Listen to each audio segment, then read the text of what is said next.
Hey, what's up folks? This is Keith and you're watching Barber's Auto Help. Thank you so much for watching. Today I've got an example of a ball joint that has excessive play in it and then a ball joint that has normal play in it. And I wanted to go over the safety issues that are associated with bad ball joints that have excessive play and explain to you why it's unsafe and some things that can happen by not taking care of something like this. Now let's just take a look at this thing here, and you can see that I have the boot torn away on that ball joint there. You can see that there is excessive play in that ball socket there, and that's not good. Now what happened to this ball joint here is the boot actually ruptured.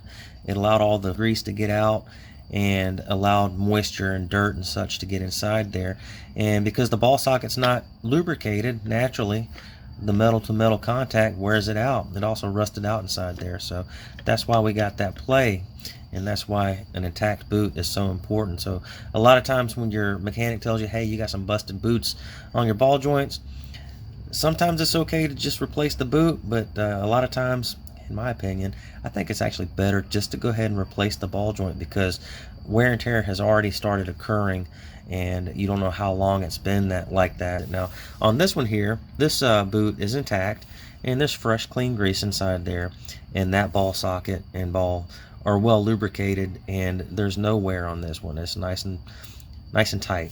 Now why is this unsafe, and what are some things that could happen if you don't take care of something like this? First, let's explain what the ball joint does. Typically there's at least one ball joint per front wheel. Some vehicles have two ball joints, an upper and a lower ball joint. Now this here is an example of the suspension system that has one ball joint. It's got a lower ball joint, and it's right here. This is on my Ford Edge, and that lower ball joint is what allows that spindle to be attached to the vehicle via the lower control arm here. And there's a ball socket in there, of course, and it allows you to turn your wheel back and forth.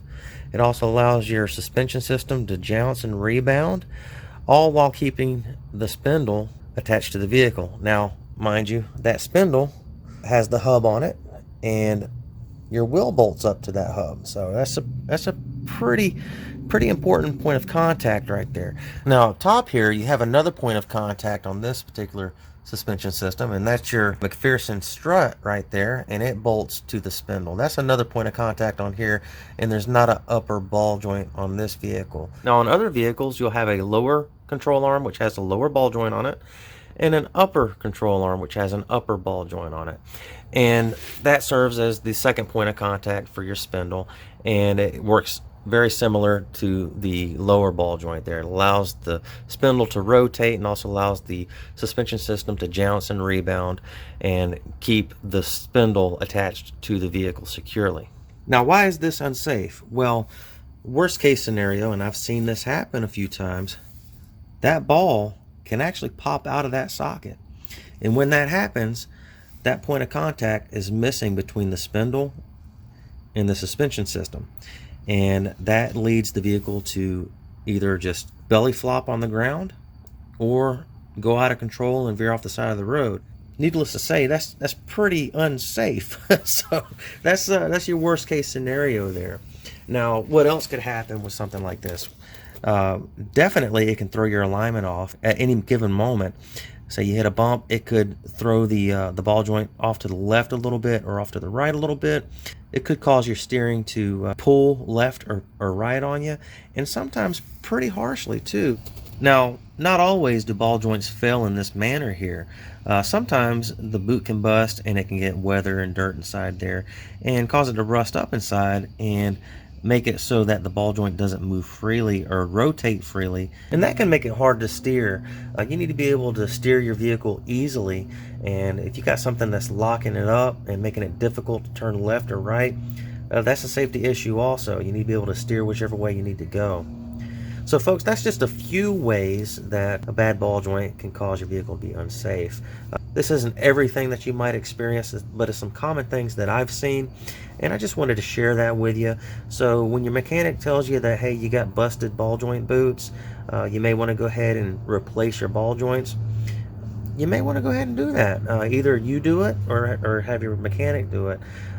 Either way, get it repaired, okay? Because you don't want to fool around with stuff like this. It's kind of like your brakes. You gotta have brakes, guys, and you gotta have your spindle attached to your vehicle securely. So take care of this, guys.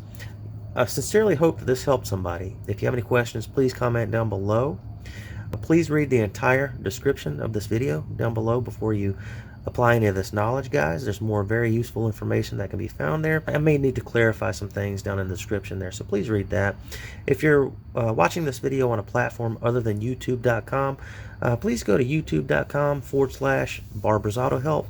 Find this video there and access the description beneath the video. The description may not be available to you on other platforms. Guys, thanks again for watching. Like I said, if you got questions, just ask down below. I'll be happy to get to you.